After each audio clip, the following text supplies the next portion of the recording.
this is Motar. This is the gentleman in question. And that's Avon Barksdale, but sure. You call him what you want, but Barksdale? it's Barksdale, sir. He goes by one name. He's like Seal or Prince. No, I mean his first name's Avon. I said it like multiple times. Avon, like the shit that your mom used to sell. Well, maybe not yours. My mom used to sell Avon, as a matter of fact. But yeah, dude? I got some baller Karens hanging around Elkton. I got 2 pink Cadillacs rolling around, baby. some Avon, yeah. Yeah. Wait, is that Avon or is that Mary Kay? What's Mary Kay do? Oh, maybe it is Mary Kay. Either way, it's the same shit. Same shit, man. So refresh Go my ahead. memory. Avon, it's door to door, presumably not door to door anymore, but they used to be door to door, and they sell. I'm drawing a blank. What is it? Perfume, hair care products, perfume, makeup, lotions, and pretty much anything you could think of. Okay. I guess I don't know what you would call it. It's in the one section of fucking Target or Walmart that has all of your like body needs. Okay. You know what I mean? Your soaps and your lotions and your scrubs. That's the kind of place that Avon was. And how was this not a pyramid scheme? It was. Was it? I mean, I guess pretty it kind of was.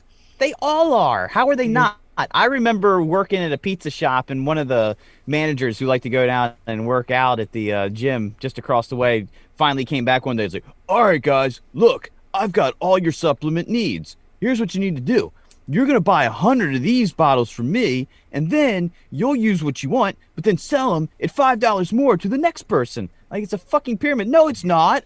I just bought all these at wholesale, and now you're going to be my middleman. Like, it's a fucking pyramid scheme. Like, I don't understand why people don't understand what a pyramid scheme. If you draw up the business model, and there's one guy at the top, and then trickling down more and more people, and it becomes a Christmas tree shape, that's a fucking pyramid, and it's a fucking scheme.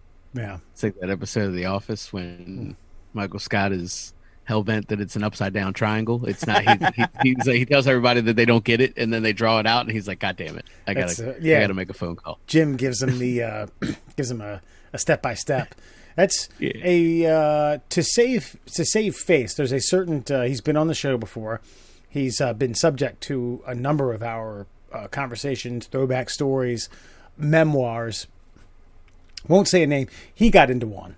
Okay. And it was one of these things where I remember this vividly. We were drinking over at one of our buddies' houses, and he had one of those Nextels that had the I used to call it the bleep bleep. I don't even remember remember this technology? That's an accurate term. That's one of many accurate terms. Yes. You know, the walkie-talkie type-esque. And he had a guy who got him into this.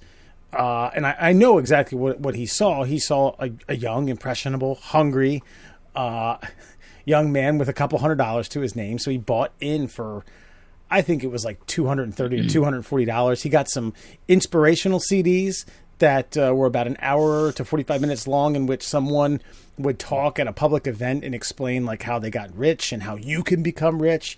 And while we were driving around, he'd be like, see. And then he got this guy on the bleep bleep because we still didn't believe him, and he was telling us about how he bought a boat and a Porsche and a few other things. And it never really panned out. But to this day, he'll still tell you that it was just because he didn't put in the effort. It's like, well, it was. I kind of lost interest after a little while. I'm like, no, dude, you got raked. You got fucking $230. But the thing is, it has to work, right?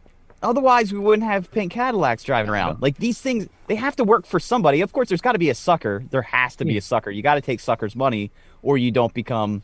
I don't know, man. Aren't CEOs just like sort of like the top of the pyramid scheme itself? I mean, Amazon kind of is a pyramid scheme, but they do supply everybody else with the goods and services they want. So I don't know. It's always one guy, the Jeff Bezos of the world, that has all the money, and then everybody under him slowly fans out to have less money.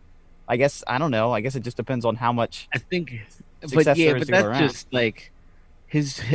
Amazon's just a traditional business, like, and money is supposed to work its way down, but I mean, we all know how that goes. But fucking these like incentivize. I mean, you know I'm right, so it don't matter. But these these things incentivize. You know what I mean? Like fucking Beachbody is another one. Like the fucking the P90X that turned into fucking basically a Netflix for working out. That's the same shit. You know what I mean? They're like, all right, buy this $170 box of fucking protein shakes and pay us $39.99 a month, and you can have Netflix of fucking workouts. And then, you know, get your friends to do it too and buy supplements from you, and then you can make money. Kinda, maybe, but you'll probably be stuck with supplements. Is more like it. Yeah. Boxes of them. That is the moral of the story, is that everybody ended up with those boxes and boxes.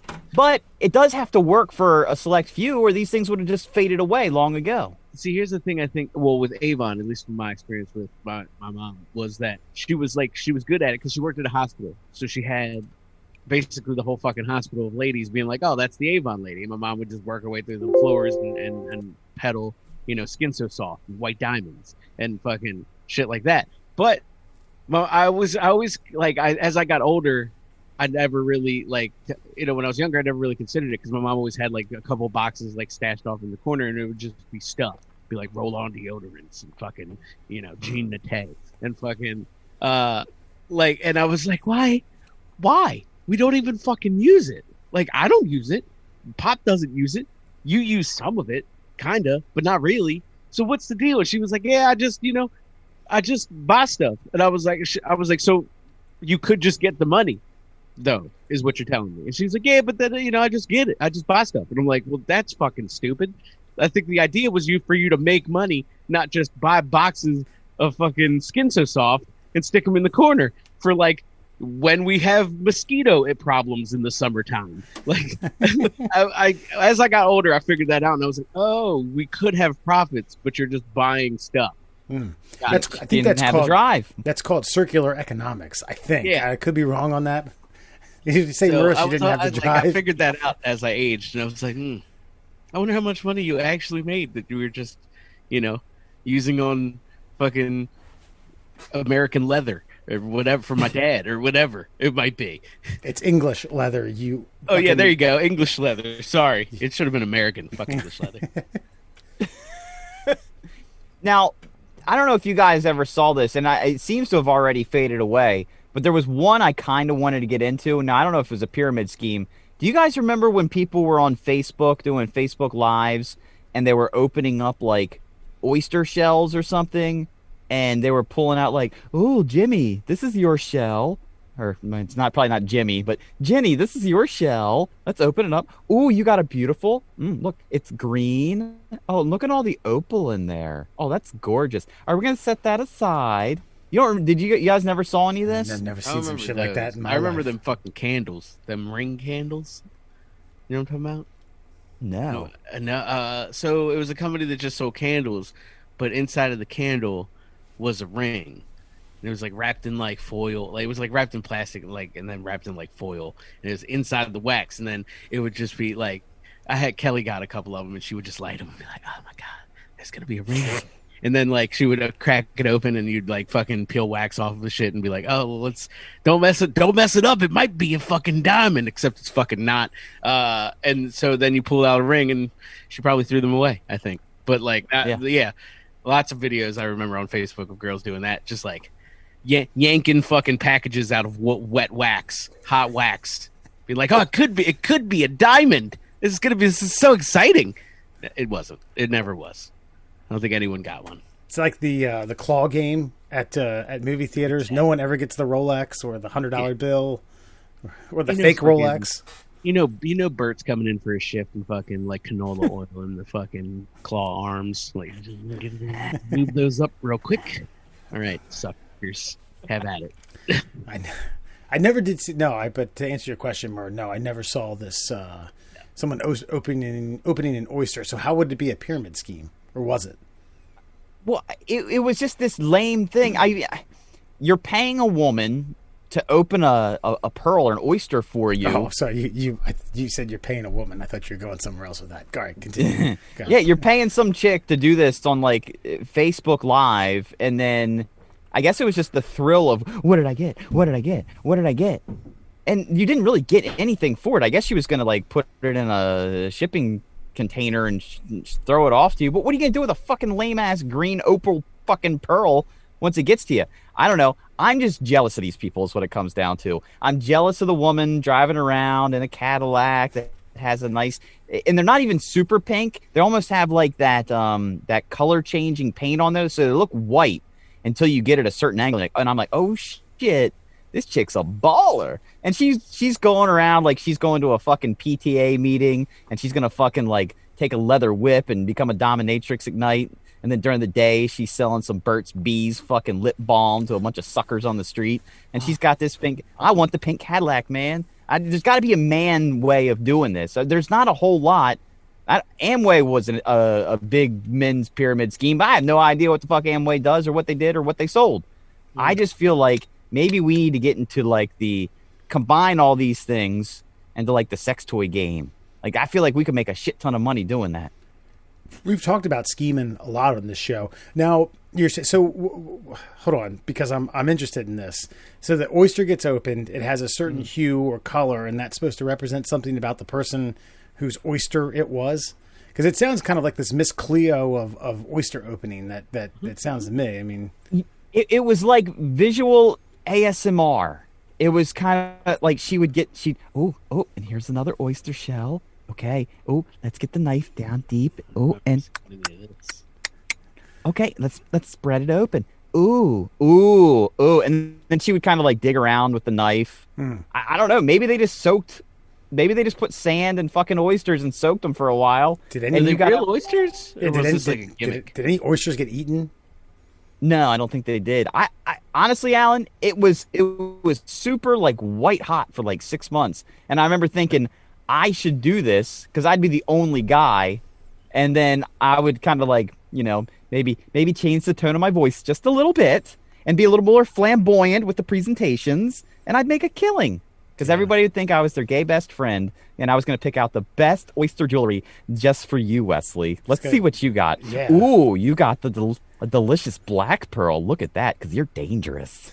Ooh, look at all the danger. This is going to bring out the danger in your eyes. So were they real oysters, or were they like some kind of fake oyster? I'm going to say this one last time, Alan. I don't fucking know, man. Oh, sorry.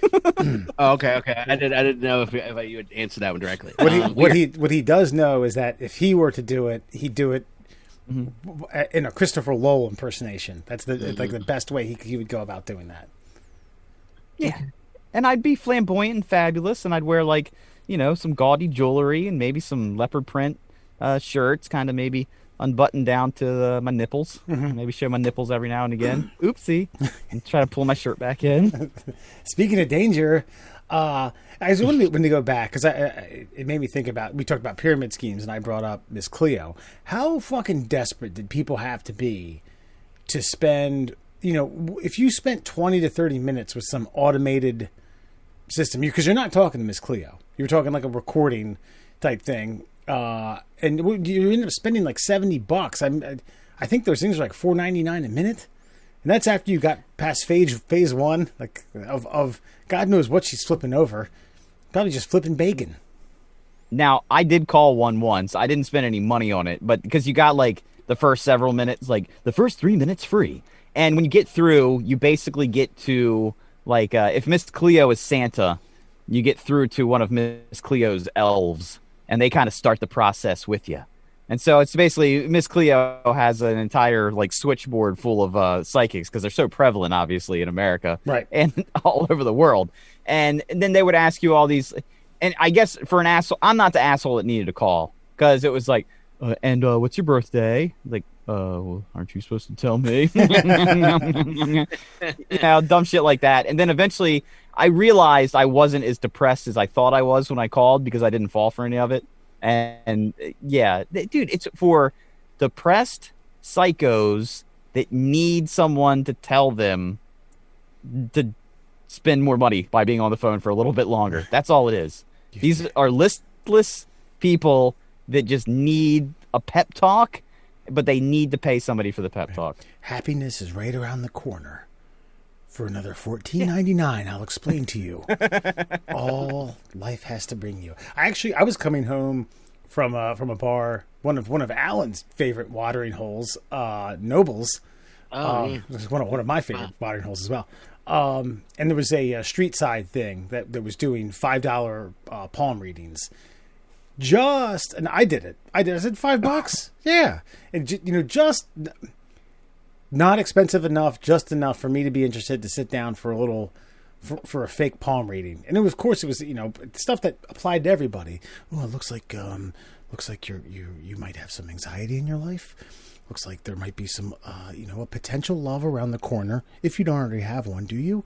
A potential job change coming up. Look out! Get that resume ready. And okay, well, thank you. It was just shit, just very, very blanketed stuff that anyone could draw conclusions based off shit like that. Yeah. I mean, do you think there's anything to any of that, though? That, the answer, but that in particular, like palm reading or tarot cards, anything under that realm? Yeah, I guess yes. Okay, well, I'd say more specifically like what's the one where they, the stars, astrology and shit like that? Yeah. No. Yeah, like zero. There's nothing. How is it that someone's personality is based off of 12 significant 30-day stretches, and that makes someone more tolerant of things, someone more volatile, someone more romantic, someone more temperamental, someone more easygoing, sense of humor, less sense of humor, good cook, because you were born in a no. The reason I feel like there's something, like a little something to it, is because it's the whole if a butterfly flaps its wings in Brazil, does it rain in Spain?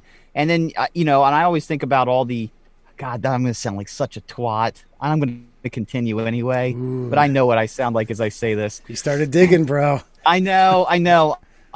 But you think about the universe as a whole, right? And gravitational forces, there's different events that occur. And it always fascinates me. If you get into one of those real, like deep, detailed astrology books, they kind of do get your personality to a T. If you go through all, you were born this year at this time and this star and under this moon and under this, it's like, holy shit, they're telling you who you are. Like if you read mine, it wouldn't describe you, but it definitely describes me. And so I guess like if like I'm born in June, a hot month, and so like I don't like the cold very much. Is it because as a child I grew up my first several years like, oh, this is how the world's supposed to be, the world's supposed to be kind of warm and toasty and cozy, and holy shit, what is this? My second experience is then the blistering fucking ice of winter, and I don't like it because the first one was the one that I was more apt to handle, because that's the first experience I had, and that was pleasant. And the second experience I have is not pleasant. So don't you think even just in that one little fragmented way that there might be a little something to it? Excuse me. What I've found is that human beings are more often than not going to be able to draw paralleled conclusions to certain open-ended signs or predictions or things of that nature. Here's a good one I read. It was a great one. It was from this gentleman who passed away not too long ago, James Randi, the amazing Randi. He's one of my heroes. He said people who oftentimes not necessarily have phobias of flying, but they'll say, it's just something bad happens to me every time I fly. But if they were to actually calculate every time they've flown and how many times something bad happens, they oftentimes forget when there were flawless things that had, not flawless, but they traveled without any type of hiccup. They checked their luggage in, they got on, the plane was on time, they had all this anxiety built up, they land, they go out, they get their luggage, nothing's lost, they get their rental car, they go to their destination, and they forget about it. They don't equate that into any type of cognizant thought about travel. Just they're so wound up about it. But in your case, I don't know. I don't know if you read this thing, but to say, oh, you're a fan of hot weather, and I think a lot of us are fans of hot weather. I think a lot of us don't like cold. I'm using that as a small example just because then if you think about the immense infinite nature of the universe, everything's pushing and pulling on everything, all these different energies like bumping up against each other and pushing off of each other. And in a way, wouldn't that maybe kind of affect you in a I don't know, a more, I don't want to say spiritual sense, but in a more of an essence kind of like, wouldn't it affect you? And I'm not saying it predicts the future. No. But I'm saying it might explain if you're kind of like, well, why am I like this? And you read that, I'm not saying it would change your life, but maybe it would like give you comfort to say, okay, this is just who I am, and this is maybe why I am how I am. Now let's just move on and deal with me knowing this. I want to hear what Alan has to say, but I have another point. Go ahead. So no, I think it's all bullshit. Okay. Yeah, just generally speaking. I mean, maybe like I might give you like the moon or something, but the moon like actually does stuff. Fucking it has a gravitational pull. It fucking actually influences forces. Whereas you being born in July, so that's why you like hot weather, is just fucking confirmation bias. Some fucking random person was like, you know why you like hot weather? Because you were born in July. And you're like, yeah, that sounds right. Mm-hmm. Yep. Like, that's why I like cold weather, because I was born on Christmas. Like, no, fuck no. That's not how it works. You know who doesn't like cold weather anymore? Me, because I'm about to be 35 and I'm old. My blood circulation is shitty. Cold weather sucks now. I like the hot.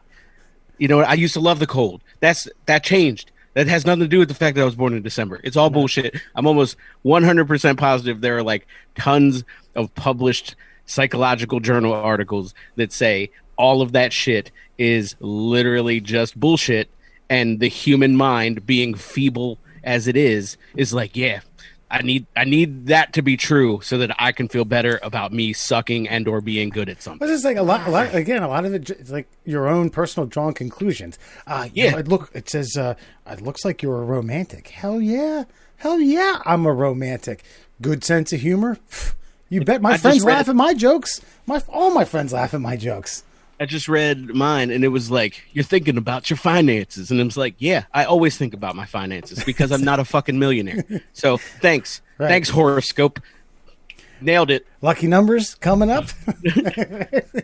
Like, if you want to see that in all of these things, you will see it. You will be like, yeah, that's definitely me. Yep, I'm the hot weather guy because July. I'm so glad I used that as my example. Come up with a better fucking example, bro. But they're all similar to that. You know what I mean? Like it's always something like, oh, I've got a hot temper because I was born in July. Like stupid. Like I'm cool and relaxed because I was born in November. Nope, not how it works. Yeah, if they started coming up with a lot of that stuff, so I won't say vague, but it's so broad that you're able to draw a connection somewhere. But if it came out something like, West loves salted potato skins, which I don't, but if I did and it said that on my horoscope, then I might be like, wow, the Baltimore Sun's onto something. Holy shit, I got to find out who writes that article. They know me. Who doesn't like salted potato skins, though, Wes? Come on. It's a good point. It was really specific. I like it with the potato. I don't just like salted potato skins. It's the Pisces moon. I think you're going to eat restaurant style salsa in this season. Then, all right. Well, that's a little weird because that's the kind of salsa I eat. So strange. You know what I mean? But no, that's not what it says. Right. Now, you guys mock all this, and that's fine. You're right to. And I'm not saying I necessarily believe it wholeheartedly. I believe in it like I believe in Bigfoot. I believe there's potential for there to be something there, but I don't necessarily think that is the navigating force that drives us all. I think drive, internal fortitude is what actually drives us. But if you think about it, how many people in history bought into this? We might not be here if those assholes didn't fucking listen to that nonsense all the time. All these English kings had some sort of soothsayer that would come and read me the stars. How many Chinese fucking, what were they called? Chinaman? They're emperors. Chinaman? Well done. I think that is the 8th episode in a row that the word Chinaman has been mentioned on the Middle Class Holes.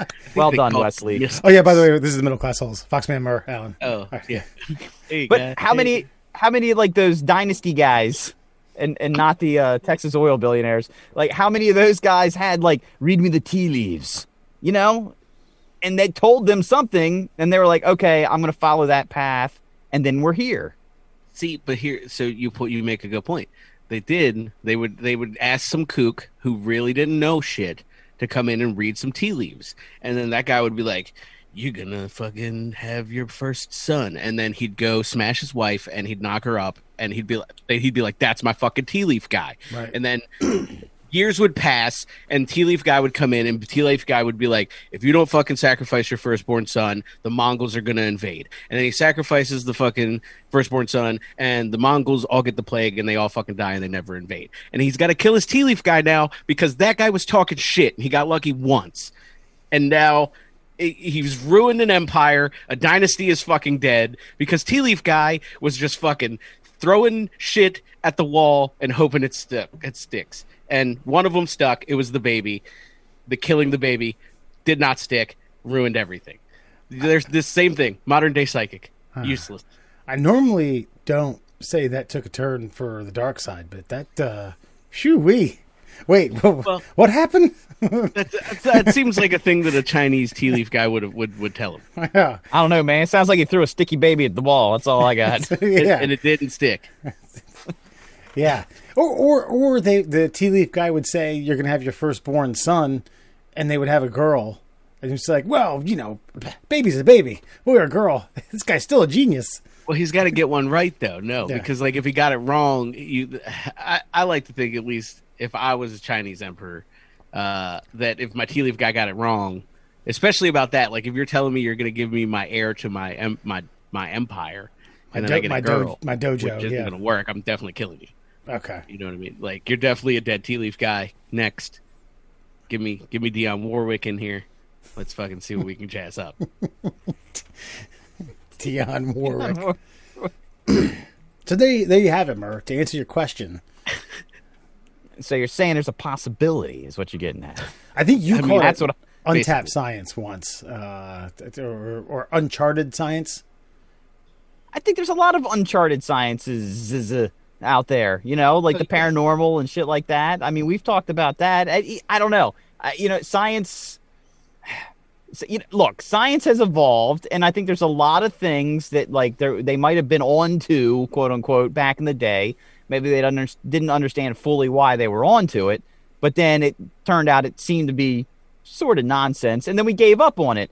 But we didn't maybe crack the code on some of these little things. I mean, you got to remember, modern medicine is modern for a reason, because if you got like a fucking infection like 70 years ago, you might have just fucking died from a paper cut. And like, that's fine, no worries about that. And then you keep working out in the lumber yard, and next thing you know, your arm's gangrenous, and you get fucking cut it off with a hacksaw.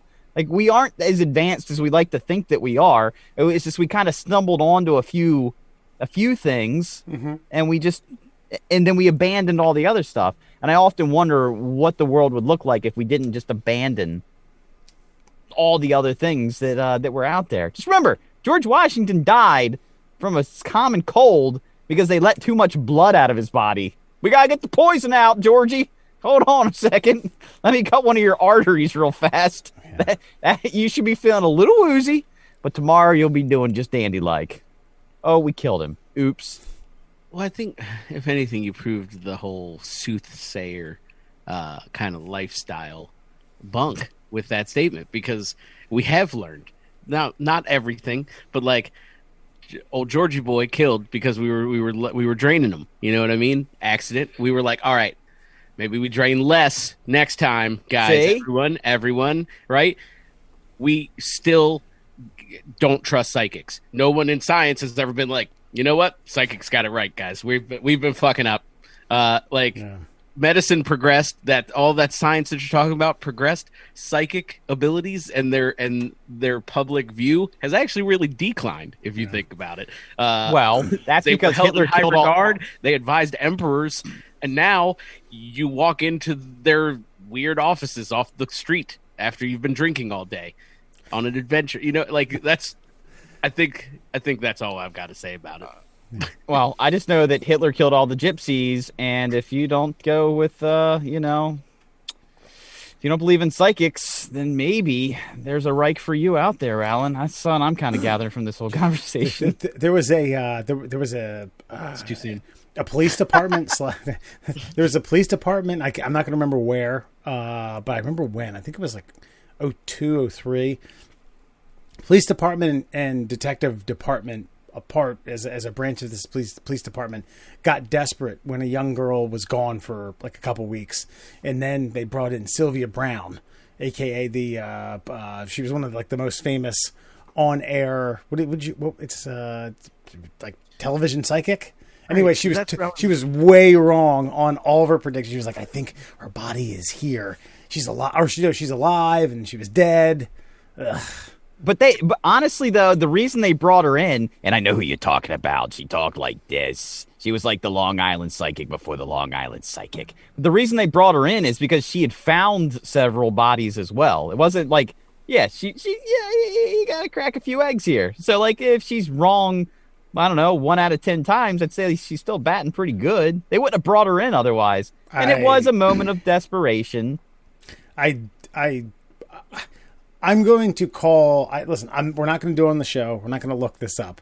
But I'm going to text you, and I'm going to ask you to reference and substantiate that claim that you just made, that Sylvia Brown was able to locate and find dead bodies of missing people. Because I don't believe that happened at all, ever. Ever? No. What tipped it there? Like, I was getting ready to say, like, didn't we have this conversation with like the John Edwards and the fucking medium shit? Like, this is the same group of people. Like, John Edwards just got on TV. That's the only difference. Well, like John Edwards on Main Street in Ellicott City. He's just he got on TV. That's it.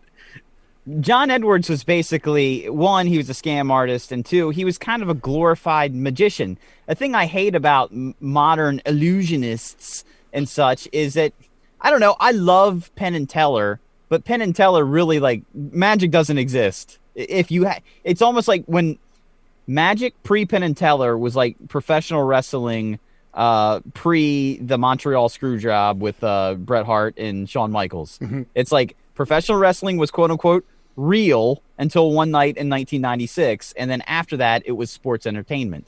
And pre-Penn and Teller, magic was real, and post-Penn and Teller, magic is all illusions. And I don't even remember what my point was. It's just John Edwards was the illusionist of the psychics, whereas Sylvia Brown was the psychic of the psychics. Well, wait, okay. This is another spawn off of James Randi, because James Randi in the Randi Foundation would pay anyone $1 million if they were able to perform otherworldly acts. And he called all these people out: Sylvia Brown, John Edwards, a few others, and said, we can run through a series of tests. They never once stepped up to the plate.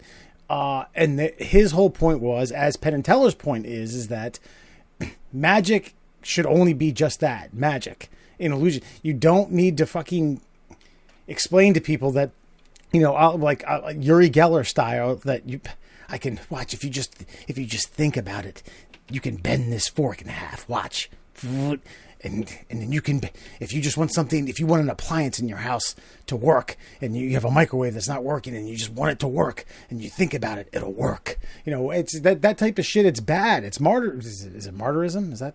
No, you're right.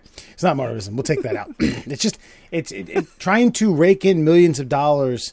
To lie to people that you're performing otherworldly acts is wrong. It's not magic. It's lying. What is David Blaine then? Is he David Blaine's a magician. No, he used to be. He's he's just a stuntman now. That's all. He's been a stuntman for like fucking 10 years now. That's kind of true. But I mean, would you consider him a magician or an illusionist? Because David Copperfield never called himself a magician. He always called himself an illusionist. Original David Blaine was like a street magician, illusionist. Now he is legitimately fucking Evel Knievel. He's just He just fucking puts himself in ice or holds balloons until he fucking reaches the stratosphere. Like, that's not magic. There's no illusion there. We know what he's doing. Right. He's just pushing his body to the limits. That's cool and all. I'm cool with that. But it's not magic. There's there's the one where he stood on a 3 foot by 3 foot thing for pedestal for like 6 days, and then jumped into yes. There's no magic to that, but his point was I'm showing I'm defeating the mental odds. Yes, there's no magic to that, and he very well may have been trying to transcend magic into mental toughness. I mean, I get that, but I definitely want to make sure. Are we on the same page that he's not a magician anymore? Right? I don't know. I don't know his recent work. I kind of I don't think. I get what you're saying, but we've seen a fucking sprinter break his leg in the Olympics and finish the race. That shit's pretty powerful and fucking mind over matter. You know what I mean? So I don't know that I'm necessarily being like, oh, that guy's a magician or an illusionist. Mm-hmm. He was a magician. Now he's a fucking stuntman. Well, I would almost argue that David Blaine is actually more of a pure magician than any of them at this point, because the stuff that he's doing, like the ice pick through the arm or the ice pick through the hand, he's like, he lets you believe it's an illusion, like this isn't really happening, but just recently he kind of revealed, no, I'm legitimately doing this. I found spots on my body where there's just meat, and I know where the blood vessels are, and I'm just literally going to put the pain out of my mind, and I'm going to fucking push this sharp metal object through my body. And you can't do it, and I can. See, to me, that's magic. Is like, I know how to do this completely achievable feat, and you'll never do it or you'll die. Mm-hmm. So that makes him a magician to me. Like David Copperfield, I still don't know how he flew. Does anybody know how he flew? Was he on? He had rockets stuck up his rear end, and then fucking. Actually, that's a Major League 2 joke. I can't take credit for that one. But okay, what about one of the classic magician tricks is like escaping from a straitjacket. That's not an illusion of any sort. You're just contorting certain things and lethal weapon in your way out of a straitjacket. Sometimes hung upside down, sometimes buried in a casket, with a bunch of shit thrown on top of you. What's his face? Houdini. He carved pockets in his cheeks, and so when it scarred over, there was still an indentation in there, and then he was able to get like a penknife and like really hollow it out, and he would hide keys and shit in his mouth. Jesus he removed Christ. the tooth. He removed the tooth so that he could put a fake tooth in there with like a little like lockpick thing in it, so that when he got. He learned how to separate his shoulders so he could get out of straitjackets. And that's how he did all that shit. I also learned, so when he was getting one put on, he would hold his breath, expand his lungs and his chest. Yeah. And then when it was put on, he would release, and therefore he'd give himself a little teeny tiny bit of wiggle room. And I'm assuming that was one of many tricks while it was getting put on in order to give himself some leverage to get out of it. You know how he died? Yeah, he said he could take as many punches from any man anywhere, and these like college kids came back to his dressing room and were like, "Yo, we want the challenge. We want to punch you." And he's like, "All right." And as he was taking his shirt off, he hadn't flexed yet, and the homeboy started wailing on him. Right. And then he was like, "Nah, all right, we're good. Stop." He had pneumonia, and performed anyway. And didn't. He said, "No, not tonight." And the guy was like, "Come on." You said anytime. And he's like, "All right, well, hold on." Yeah, by the time he's lifting his shirt up, cracked him, and that was it, brother. I think he had his lung filled up with fluid, couldn't breathe. It ruptured his appendix. Oh, is that what it was? Yeah, and then he didn't get it removed in time. That's bad. Damn. This is definitely bad. Isn't even ruptured appendixes nowadays are relatively commonplace in the ER or EROR. I think I don't know. I mean, I don't know. I don't work in the medical field, but I don't think that they rupture a whole lot. They usually try to catch that before it happens. Mm-hmm. And if it does happen, you absolutely have to get into surgery like as fast as possible. I don't think he'll care, but a friend of mine had it happened, and he said they shotgunned him, pretty much. They cut a hole in the side of his a little bit of beer, cut a hole here on the side of his rib cage, then cut a hole in his belly button, filled the side hole up with CO2, and then released it, and the appendix went shooting through his belly button. What? Yeah. What? Then, that doesn't sound like that's how that works. this is what he told. He doesn't have a reason to lie. And then he said he had to. He had to put like a yard's worth of I don't know, like cotton cloth that had iodine on it into his belly button for sterilization. So think about like 3 feet's worth of. And so when he pulled it out, it's like. Bloop, bloop, bloop, bloop, bloop, bloop, bloop. Yep, we're it doesn't sound like we're too far away from blood bowls and leeches, does it now? Listen, sir, we're gonna fill your stomach up with CO2 and we're gonna release it really fast. Watch this appendix come flying out of your stomach like the monster in Spaceballs. Hello, my baby. Hello, my honey. Hello, my Clementine. What did he have? Shit. What did he have? The special? I'll have the soup. Oh my God Almighty! While Alan's looking up the medical medical stuff to see if this is accurate, whether or not our friend is lying. Murr, you had said Sylvia Brown sounded like Larry King when she talked. News came out that Larry King, not too long before his death, wrote his 9th wife out of his will because she was hee-hoo, the old.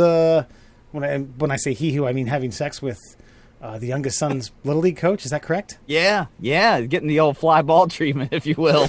I was like mid-drink in my beer, man. God damn it. Sorry. No, I need... Okay, do you have all the details in the story? Because the only reason I believe this story, because Larry King was married how many times? This ain't his first fucking rodeo. He's been old since 1973. He's been married, like, I think 6 more times since 1973. Yeah. I can totally see him keeping up on his wills, like, of who gets what. And if he found out in, like, the last year or so that, you know, his wife was banging the third base coach on fucking Lester McMillan and Sons down at the old Rising Sun Fire Hall, like, I could totally see him grabbing a fucking cocktail napkin and penning something out. I just want to know who benefits from her not benefiting, and if that person needs to be investigated. I think if you see who else is getting the money that's not her, and it looks legit, then I buy the story 100%. So it was a handwritten note. I don't remember the dates. He was hospitalized, but I don't think it was on his deathbed. I think he was having a surgery done not too long before he died. He had COVID. He got COVID, and come on. Well, we're talking about a guy who smoked 7 packs a day less than 10 years ago. My point is, he handwrote a letter that basically said, updating his will, and said, I want all my possessions and everything that I'm leaving behind distributed evenly among my children, and he named them. It was like 6 or 7 of them. And then he had 2 witnesses signed. Then it was printed out, an official legal document, letterhead, etc., etc. Didn't explain any of this. My wife was, getting to second, third, and then home base with the Little League coach. So fuck her or anything like that. I did find it interesting that, he was married 9 times to 8 women. And one of those gals was twice. And it was like the 3rd and 5th marriage. Think about how fucking weird that is, that you get married, you get divorced, you married someone else, you get divorced, and then you meet back up with number 3 wife, and you rekindle the romance so much so that you get married again, only to be divorced a fucking second time. God, that's weird. The Grover Cleveland of wives. No, but I mean, come on. If somebody's married 9 times, okay, the getting the Ferris Bueller treatment at the altar, I mean, is it really that weird? To get married 9 times is weird. The fact that you maybe like had regrets and were like, maybe that one was the one. That just of all this, it doesn't seem the strangest of all tales told. Sure. Yes, I get what you're saying, and I know that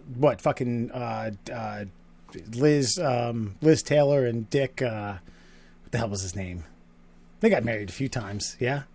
I think it was 3 times. Yeah, she did. Yeah, she did something similar. But I think when she married him the last time, they were married till she died. Like for good. Yeah. Yeah. Yeah. Well, till he died. If you double marry, I think you got to stick with it. Yeah. that second go around. Yeah, that second time. Yeah. I think getting married. Go ahead. What's even stranger than marrying the third wife for the fifth time is the fact he got married 4 more times after that. Right. There's people out there that don't get married once.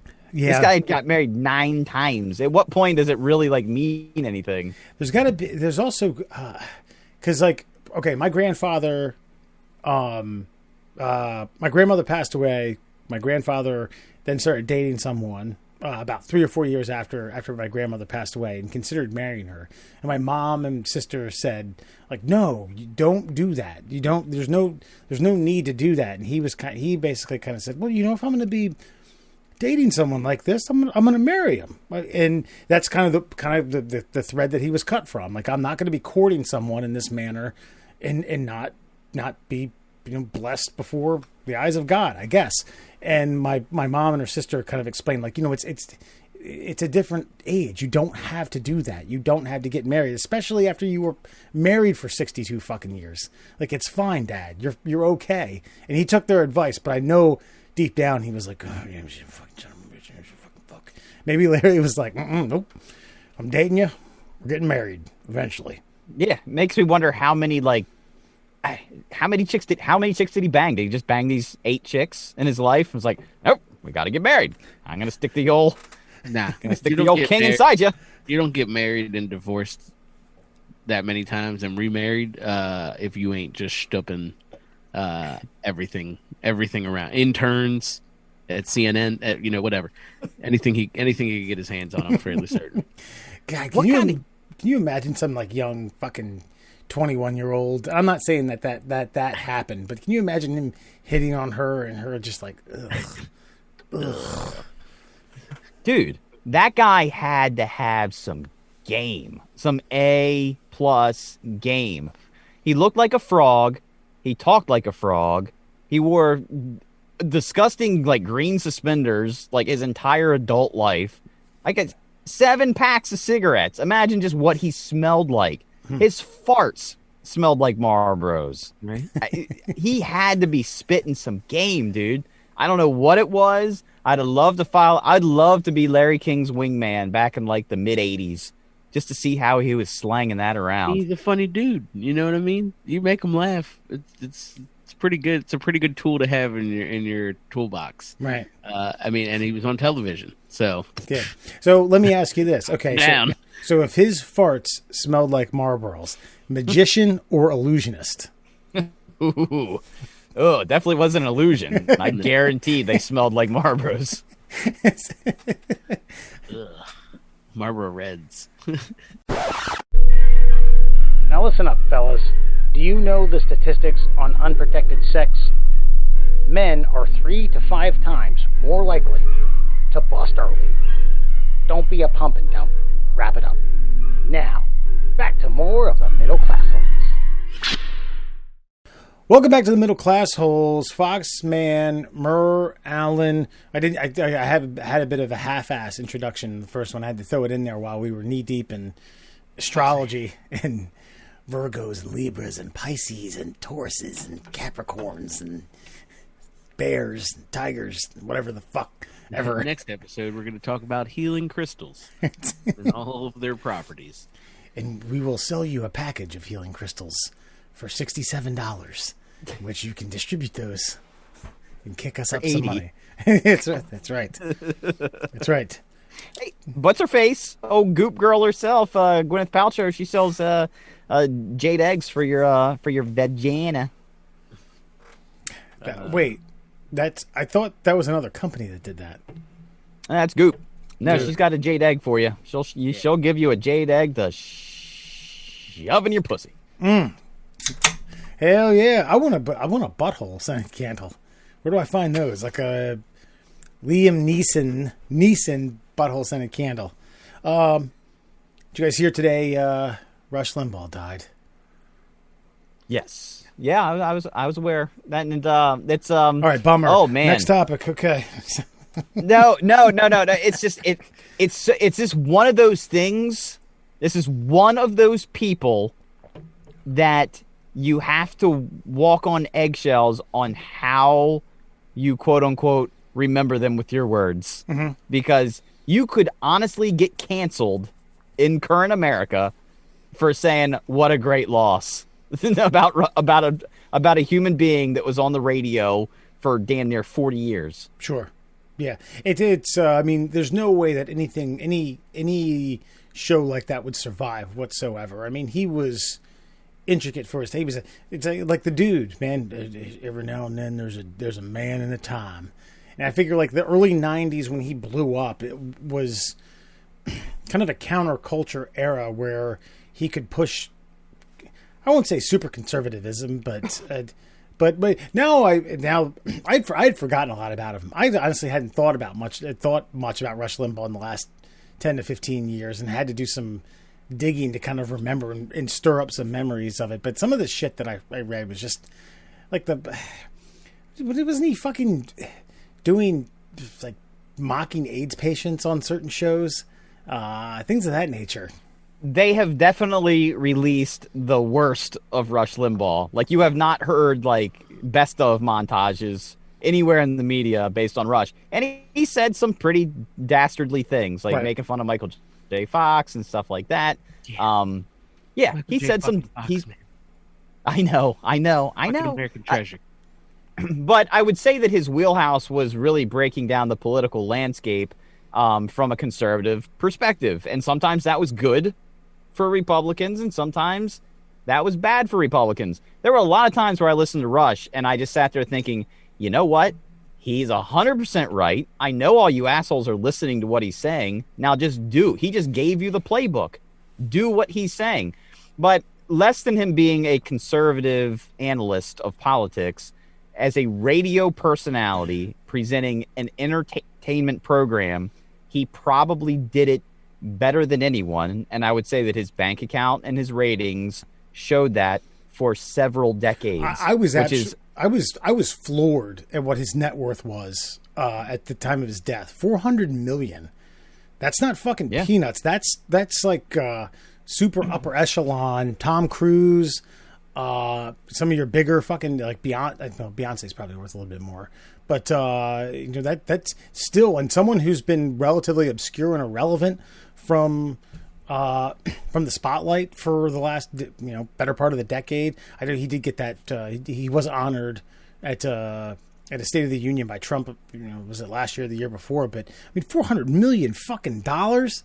God, either he earned all that and didn't spend a dime, or somehow he vested well post making millions. He just took expensive vacations, and he just loved being on the radio, and that's just what he did. I mean, and he made so much money. And it was how he structured his own contract. He started his own company, so he didn't work for any particular radio station. And this honestly, his business model is kind of what the podcasters now are following. Don't sell your product to any other company. Make your own company. If it's worth selling, people will buy it, and then you just pay yourself. And I think he was paying himself basically like $25 million a year for a long time, holding down the number one radio slot and the number one radio show for that slot for decades. That's how you make $400 million. Alan, I feel like he's going to be like, yep, he died. Excellent. Yeah, I mean, too bad, so sad. People die. Cancer killed cancer. I do not care. Cool. Yeah. Awesome. Not awesome. I mean, rest in peace, I guess. I don't fucking know. Rest in whatever the fuck you want to rest in, Rush. I don't give a fuck. We don't have to hear him ever again. So, awesome. Awesome to that. But honestly, I genuinely believe that from an entertainment perspective that he would be smiling at you saying that. Yeah. Because his shtick was make the half that love me worship me, and make the half that hate me revile me. And they'll both listen, and I'll make all their money. I'll take it all from them all the time. Yeah, I mean, I don't think he'd be too psyched about me specifically because I did not listen. And I don't necessarily hate him. I mean, he's a piece of shit. Pieces of shit are pieces of shit. It is what it is. I mean, I know plenty of pieces of shit personally, professionally. This is what it is. So, yeah, I mean, darn. All right, so were you... I have to... No, go ahead. No, you go ahead, Murr. Well, I have to say that most of my respect for the guy comes from the fact that I was a radio broadcaster myself. Yeah. And so, you know, from a professional standpoint, I know how hard that guy worked. In radio, if you have your own show, you have to talk to consultants every now and again, and, you know, they'll explain some things to you. And I had a radio consultant explain Rush Limbaugh's... Now, just to put the two up against each other, why Sean Hannity's a hack and why Rush Limbaugh was who he was. And he's like, they both get the same talking points from the Republican National Committee. Rush, however, rewrites all of them and sends them back. Like, he got to a point where his thought process actually shaped how an entire organization ran their business. He sat down and rewrote everything, and he did it mostly himself. He had his own writers, but they would rewrite all of these talking points, whereas Sean Hannity would just get them, like, fresh out the fax machine. Here we go. I got today's show in front of me right now, and just regurgitate what's on the sheet. Rush, he had a brain in him, and you don't have to agree with the thoughts that came out of it.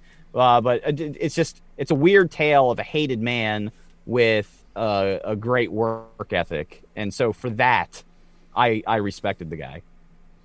Alan, were you more upset about Rush Limbaugh's death or Tim Tebow's retirement from minor league baseball?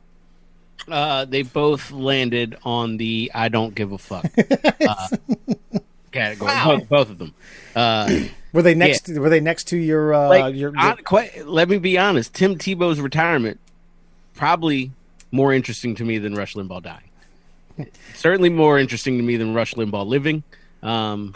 So yeah, no, they both. I don't care about either one. I never like. So let me because we'll press hot button number 2. Never like fucking Tim Tebow. Not a fan. Didn't like him in Florida. Didn't fucking like him in the pros. Don't really care that he decided to try to play fucking baseball. Well, did minor league baseball, professional baseball. So fuck. Let me not talk shit. But yeah, I didn't care. And it was the fucking Mets. Who gives a fuck? It was awesome. Right. Wow. Wow. So Tim Tebow's retirement. Guys that I don't fucking like. Tim Tebow's retirement, Rush Limbaugh's death could have been blurbs right next to the horoscope in your newspaper. Yeah, that would have actually been ideal because then I would not have seen either. I wouldn't have seen my horoscope for the day. I wouldn't have seen fucking the article about Rush Limbaugh dying, and I wouldn't have seen the article about Tim Tebow retiring. It would have been awesome. That months from now, you could be like, remember when Tim Tebow played minor league baseball? It'll be like, oh, he fucking retired. Oh shit, no, I don't. But whatever, cool. Like, yeah. Based on your current state of agitation, I feel like this would all be good news for you. I mean, it is. I guess it is decent news in hindsight, but it's also I don't care about it news, right? If that makes sense. So that's what I mean. Like, yeah. I guess cool. Like you telling me if we were at a party, you're like, hey, did you hear Rush Limbaugh died? I'd be like, oh, awesome, cool. So anyway, I was fucking my wife, right? Like, so you just keep the joke going. Like that's a bit from something I forget what stand up like. But anyway, yeah, like that. Talking about voting. Who'd you vote for? Not like none of those. Yeah, that's what it was. None of those would have stopped me and been like, man, well, we should probably have an in-depth conversation about how Rush influenced the conservative landscape over the last fucking 3 decades. Nope. Not at all. Nope. That's not. Nope. Mm-mm. Now, listen, I was talking to you about bending my wife over. All right, come on, man. God, what are we going to talk about that stuff? Why are you asking me who I voted for? Jesus. Well, Wes. Okay. Which I think we should leave Rush alone at this point. We do the best tributes to fallen celebrities of any show out there. I can tell you that. We put remembrance in their names like nobody else's business. But what's your thoughts on old Timmy Tebow? Here's okay. My my problem that has always reigned with Tim Tebow is that the fact that he could not swallow his pride and just be a football player. Okay, he could have been a Taysom Hill, but better. He could have been a backup quarterback, fullback, tight end, running back, wide receiver, flex athlete who played 15 to 22 downs a game, could be brought in on schemes, saw 1 or 2 targets, 3 or 4 carries, threw the ball once. It made the defense actually think, because you got an athlete on that side of the field, and then you could have ran him on some dummy plays or some sort of misdirection things where he didn't have the ball, or some sort of like fake screens or something like that, where they're queuing in on him, and he couldn't do it. He just would not bite the bullet. He's like, I'm an NFL quarterback, and that's what I'm going to play in this goddamn fucking league. And then finally, it was over. It was done with. And I feel like he could have had a successful career playing. Again, I'll call it an athlete. I won't even call it a position. He could have done a lot of things and not been a starter. Like I said, he would have, like a quarter of the team snaps and made a difference, and he just could not fucking swallow his pride and realize, like, hey, I don't have what it takes to cut the mustard to be an NFL quarterback in this league. And nope, that's it. Then you go on and you fucking circumcise African children, and then you come back and you play Mets single A baseball for a couple of years, and then you call it a day. And now he'll probably rake in millions, fucking doing pyramid schemes and other stuff. I don't know. No, dude, he's fucking like, he's evangelical Christian fucking pastor on television. It's there. The writing's on the wall. Oh yeah, he's gonna be fucking Joel Osteen, out fucking God knows where, with a fucking mega church, holding his Bible and fucking looking into the camera like Tim Tebow. God, fucking piece of shit. I hate that guy. I can understand this hate and resentment towards Rush Limbaugh. It's deserved. I understand. But towards old Timmy Tebow, and you know why? It's because I think he's too fucking squeaky clean. I don't fucking trust him. I don't believe him. I don't believe that. What's your vice? What's your starting quarterback in Florida, and he wasn't fucking random bitches? Bullshit, motherfucker. It's coming out. No, that's why you don't like him. That's why you don't like him. Exactly why I don't like him. You don't like him because he's the best of us. Nobody likes the best of us. We look into them like a mirror that's reflecting back hate and evil that we are inside of ourselves, and we can't find it in him. If he was the best of us, he would still be starting in the NFL instead of retiring. No. Okay. Post John Elway, well, the Broncos hadn't made the fucking playoffs until Timmy fucking Tebow. Those were some of the most magical. Don't you make your arms and your faces at me, sir. He does not do that. Let's just be clear. Oh, he did that. That was a good team with Tim Tebow at the helm. He did that.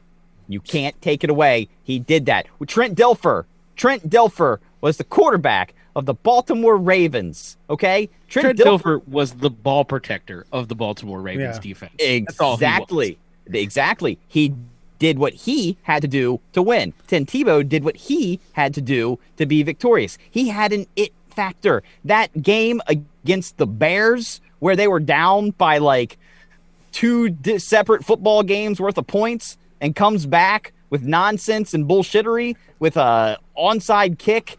It was glorious. And I know that God was smiling upon him, because I was driving to Delaware and I got an AM radio station from New York, and I was able to listen to that whole game all the way to the end. And I remember just screaming until spittle filled the inside of my windshield, because it was amazing. Tim Tebow didn't have the prototypical skill set that you would like to see in an NFL quarterback, but it's all about the W's. People forget the stats when the wins pile up, and that's what he was doing. And he didn't get a chance. He got flutied out of the NFL, and you know it. No, and then he didn't. We don't know that. No, that's not how that happened at all. He got Peyton Manning out of Denver, and probably rightfully so, and then went to the Jets. What happened is a few more decent quarterbacks came into the league, and then the league was like, "Oh, you're fucking useless because you don't want to play any other position but shitty left-handed quarterback, you fucking hack." So if God loved him so much, he would have won a fucking Super Bowl and not just beat the Steelers on a Hail Mary. Fuck him. a Hail Mary with that left-handed, slow-motion, awkward double clutch throw that he had. Yeah, that fucking lame duck that barely made it to Demaryius Thomas to fucking make the actual part of the play that mattered. Got it.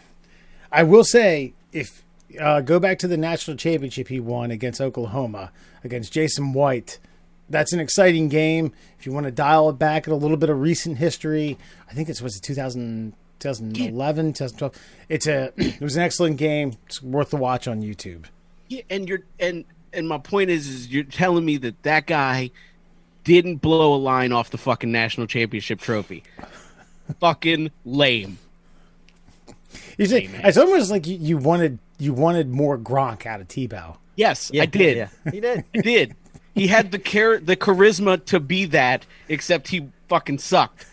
They didn't want him to be there. Look, okay, love or hate religion or whatever, but they gave him so much shit about saying a prayer. That always killed me with that. Is like he was in fucking Florida. Like, go to fucking Utah. Go be a Ute. Okay? Nobody gives a shit. You're not going to come into the fucking swamp and be all squeaky clean. That's not what Florida football programs are about. Right. Not Miami, not Florida State, nobody. Not even fucking Florida Atlantic. You're throwing the ball to Aaron Hernandez, bro. Yeah. You're a murderer. Yeah, that's the kind of shit we're dealing with fucking Florida football here, man. He didn't murder until Tim Tebow wasn't his quarterback. Think about it. Oh, you think under the Tim Tebow tutelage that perhaps he lost his way? Is that your theory? Didn't he shoot a motherfucker when he was in Florida program or down there? I'm fairly certain he got arrested for something. I watched that documentary, and he definitely did something with a gun in Florida under Tebow. That's all I'm saying. Shot at, not shoot. But shot, like, sorry. He must have got rid of that gun. Christ. Wow, man. Yeah, those two guys I don't like. I'll just say it. I can tell. Rush, I have a legitimate reason to not like. Tim Tebow is just totally. It's just personal. I don't know why I don't like him. I just don't like him for all those reasons that I said. I think he's too squeaky clean. It makes me angry. I don't like having gone through Catholic school from kindergarten through high school. I don't like Christians pushing their shit in my face anymore. I already got indoctrinated and got out. I'm good. I don't want your shit around. I don't want it around me. Stop. I know doing it. Okay, but I will say this: the world does need Tim Tebow's, because I ain't flying to Malaysia and cutting the first quarter inch off of tiny cocks to make sure they don't get syphilis at an older age. I've called him a piece of shit in this rant. And many other things, but he's a great guy. He's a very nice humanitarian. He's a family man, I believe. I hate him. I still fucking don't like him. But it's almost like you got this like Harvey Dent kind of skepticism about it, because it's like he has no vice, he has no crutch, he has no, and I just don't trust a man like that. I can't. There's nothing for me to blackmail him with. I need you to be blackmailable in some fucking capacity as a human. And he's not. He's not that I'm aware of. Right. I'm sure he probably is, and somebody knows. Aaron Hernandez took it to the grave. But fucking, you don't know. I do. Rush, at least on the surface, easy to hate. Perfectly fine. Like if someone gets introduced to you now at this stage of your life, it's got to be like, hi, hey, man, this is Alan, I want you to meet my buddy, blah, blah, blah. Like, oh, hey, all right, look, I'm going to let you know right now. If you're going to be my friend, I got to blackmail you on something, okay? I got to have one thing on you. Just in case. If you're going to get close. This is why Alan likes Scientology so much. They get all the blackmail shit written down on pad and paper before you even go through the door, and then they got something to hold over your head the whole time. Get you to sign a $1 million contract that says, we got all your personal shit, and when you try to use it, when you try to escape, we're going to use it against you. Like malicious bastards. Right. That's what I'm talking about. That's my kind of organization. Not the Florida Gators with Tim Tebow.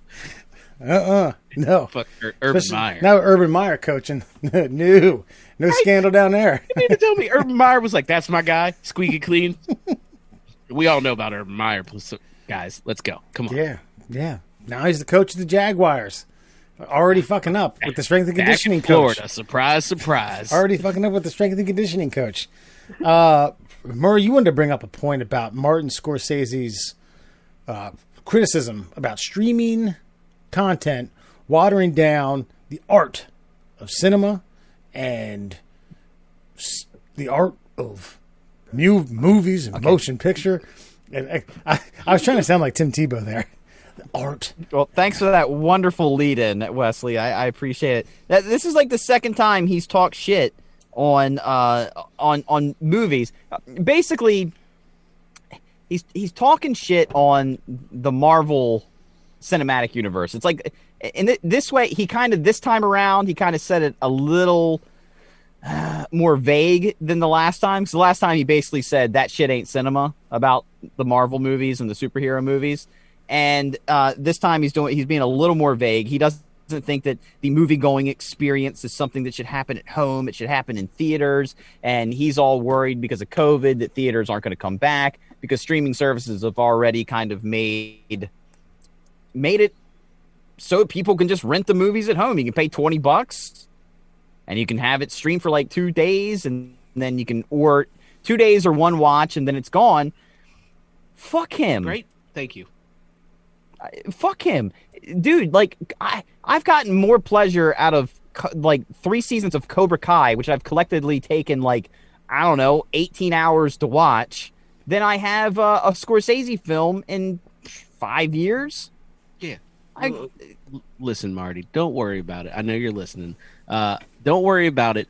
And don't worry about at least me going to see your fucking next movie, because I will never go see something for 3 hours in a fucking theater. All right? I'm always going to wait till I can watch it on my couch. So, I don't know, trim down your fucking movie lengths. Let's make them a fucking reasonable number, and maybe you'll get people coming to check them out. No, I don't even care how long they are. They just got to be good. Good content sells. Fair. What was that last one with all the old fuckers? It was terrible. What was that one? What was his last movie? Oh, I don't know. The Irishman. Yeah. Terrible. Yeah. I've heard it both ways. I've heard it was good. I've heard it was bad, and there was no in between. It's kind of like that's my problem. Look, like, love The Departed. Haven't watched it in a long time because I don't have fucking 16 hours to spare. Okay, like, I need you to cut them down. Great stories. I love them. I don't need to literally watch someone do a fucking thing for like a physical day, a whole day. I don't need to follow. You can cut the movie up. It can change time frames. It can change days. My man just makes too long of movies for me, and in theaters, it's not fucking happening. Like, theaters, give me an hour and a half. I've got a specific theory as to why he's being a cunt. But Wes, what do you have a take on this? Because well, yeah, I mean, it's first of all, he's kind of like pulling a Mitch McConnell approach to where you're criticizing the very thing that's now making you money with The Irishman, and then there's something else that he either produced or directed that's part of a Netflix thing. So it's like, I'm just being critical. This thing sucks, but damn it, hell, I'm making hand over fist on it. And two, honestly, boo fucking who? Okay, but the point is, what is it? It's diluting the art of cinema now that it's all streaming. Okay, if the movies were so fucking good, and when all this shit, pans out and we all get vaccinated and the movie theaters open back up, if it's so goddamn good, then the movie theaters will be flooded. And if they're not, sorry, man, Marty, you might be wrong. Okay, I love you. I love your movies. I love all the way back to fucking Mean Streets and Raging Bull and Goodfellas is one of my favorite movies of all time. But if it's this thing like, I don't know who the hell thinks Ozarks is diluting the goddamn cinema, the art pool. Who the hell thought? That's one of hundreds that Netflix and Hulu and all these other streaming services are putting out. The Mandalorian, yeah, that's God diluting things. Shit, Marty wish he could. Yeah. I actually was hearing. I heard Matthew McConaughey talking about this, and I was. Again, McConaughey always pleasantly surprises me with his deep takes on things. And he was just like, man, I don't know where the art form's going, but I don't care. I'm a content producer, and I'm going to produce the best content I can. And wherever it ends up, I just want it to be good, and I just want people to see it. That's why we do it, right? And he's 100% right. He's basically saying, I'm not hedging my bets on theaters. I'm not hedging my bets on streaming services. I'm just going to go out and perform the art form. And if it resonates, people will view it. And that's all you really want from this. Mm-hmm. And Scorsese really better button his lip about these superhero movies and such, because Marvel is going to have a backlog of movies that they've had to push back because of COVID. And when this shit opens up, the only thing, and I really believe this, the singular thing that's going to save AMC, Regal Cinemas, and all the like is going to be Marvel hit after Marvel hit after Marvel hit.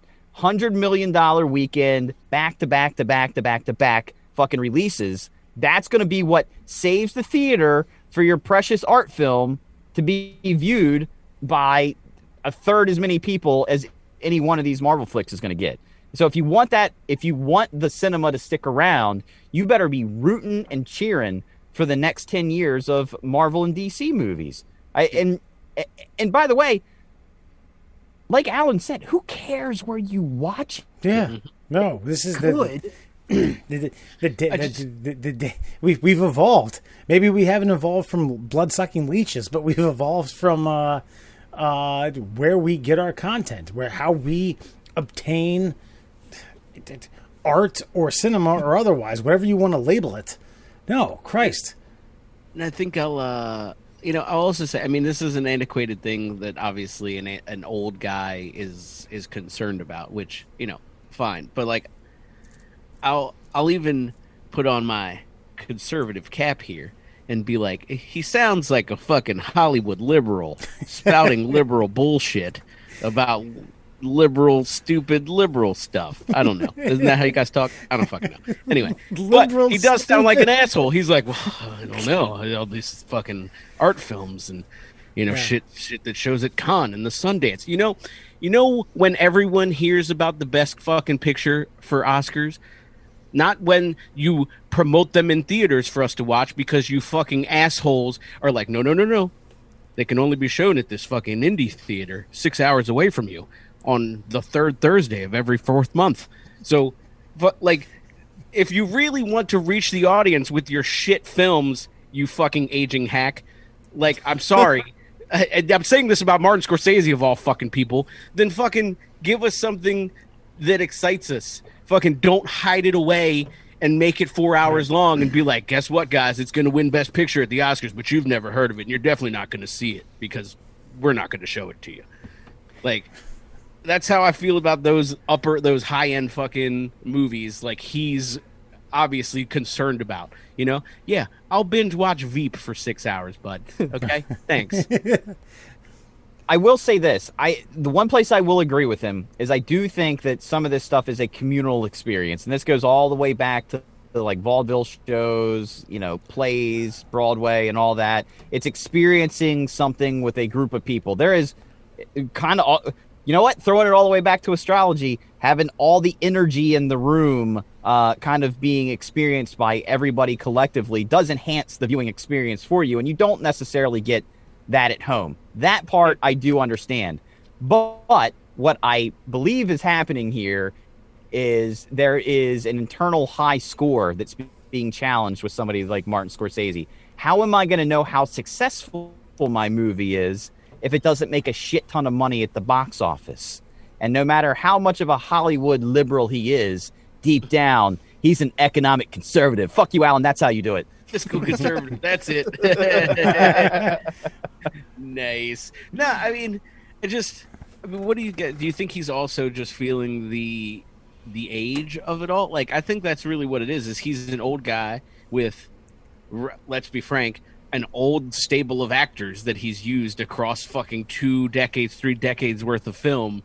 You know what I mean? Is this him just acting out as an old guy being like, the kids don't like my stuff anymore? You know what I mean? No, nobody stops and watches 6 hours of Gangs of New York on TBS. Like, fucking, you know what I mean? Yeah. Like, I think, because if I'm looking at his releases, and like, I mean, in the last 20 years, it's been like every fourth fucking film. You've been like, yeah, you're like Gangs of New York, cool. Aviator, fucking woof, hard to watch, Departed, fantastic. Shutter I Island. like Aviator though. Okay. Shutter. Yeah, it was boring. Boardwalk Empire, it had a good season. It was pretty fucking bad. It had 3 good seasons. Okay, that's fair. Maybe I That was stopped bad. after. I stopped after 2, I think. So maybe. Wolf of Wall Street, decent. Very good, actually. What the fuck am I talking about? Vinyl, Yeah. don't even know what that is. Silence, never heard of it. The Irishman, crap. You know what I mean? So the next one, Marty, when we get back into theaters, probably be pretty good if fucking, De Niro's not dead or something. or Leo's not fucking booked for something else, or else your fucking movie's shit out the window. Yeah, I certainly think there's some credence in your logic about just a older person not necessarily abiding or buying into.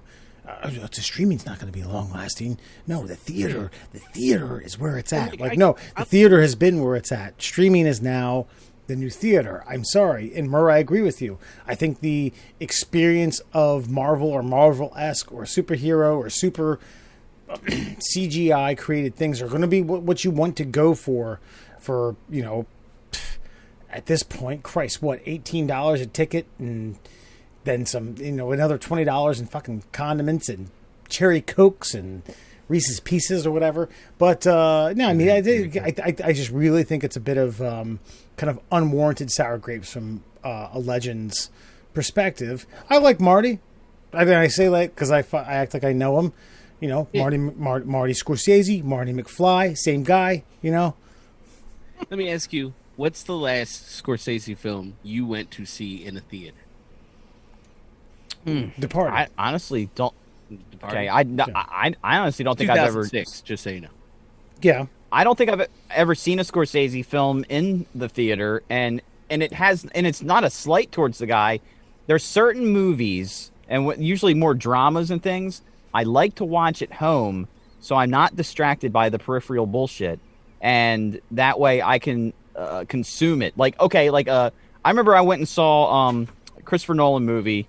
Oh, the fucking dream movie. We talk about Inception. Mm-hmm.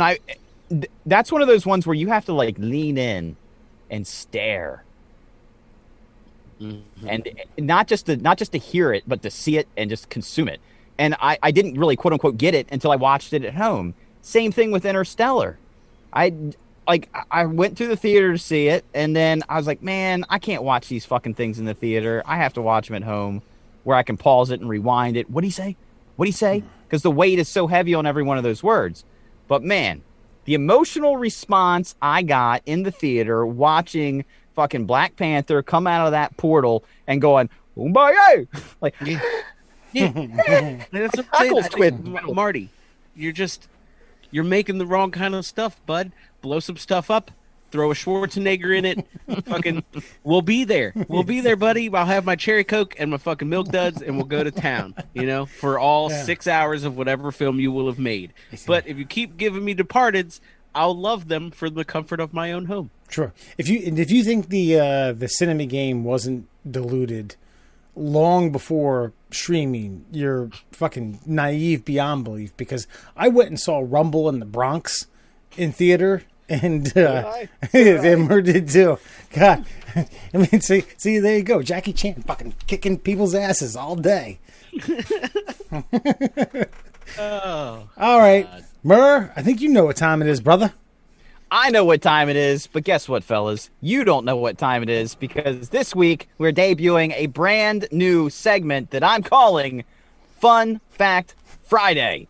That's right. I'm going to be bringing you 5 fun facts this fucking Friday for you fuckers right here. So I just felt like with the questions, you expand your mind a little bit, but we tend to deal mainly here on the Middle Classholes on hearsay and nonsense. So let's get to the brass tacks facts. Your first fact tonight on your Fun Fact Friday reads as such.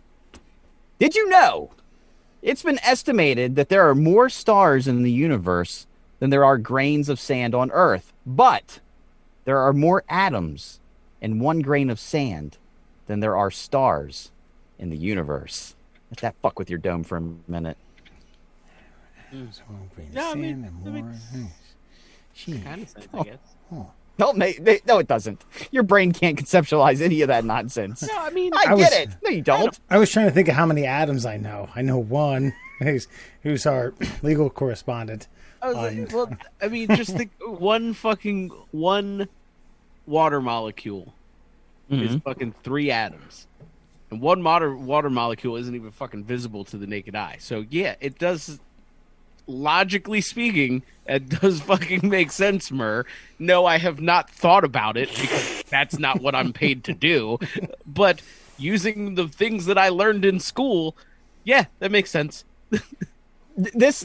I'm not going to bring up aliens. I promised I wouldn't bring up aliens. No, I promised I'm not going to bring up aliens. Even by saying aliens, I realize I'm going against that.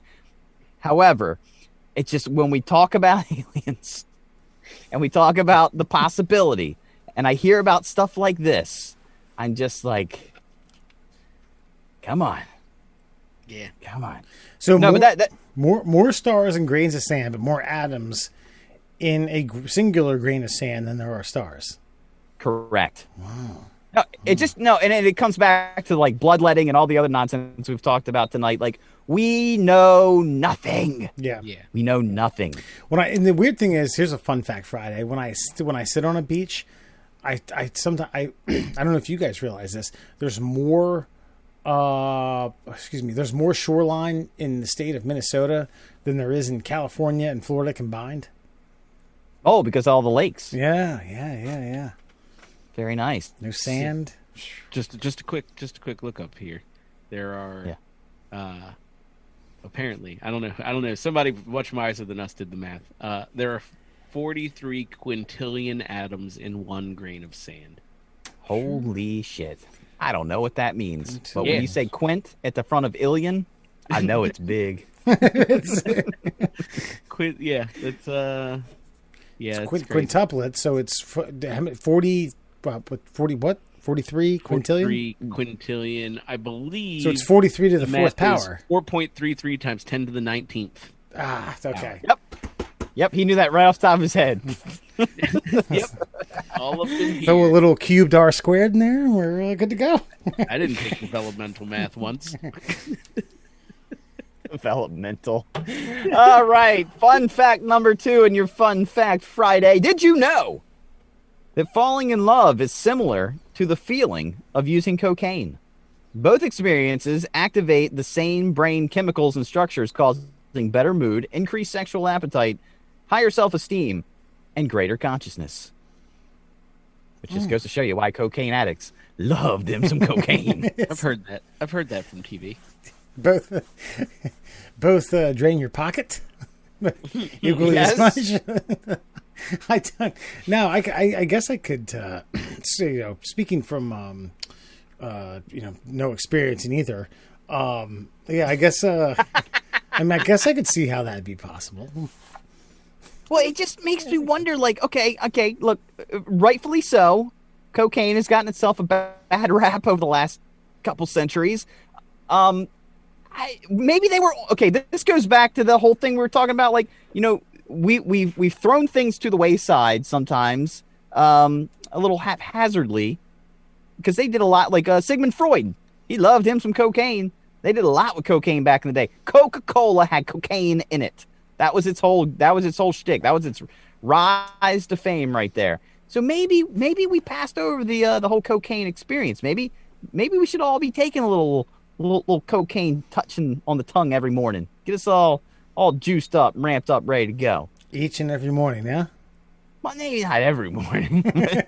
You get my point. And then just like a short hour later, and then an hour after that, probably, roughly.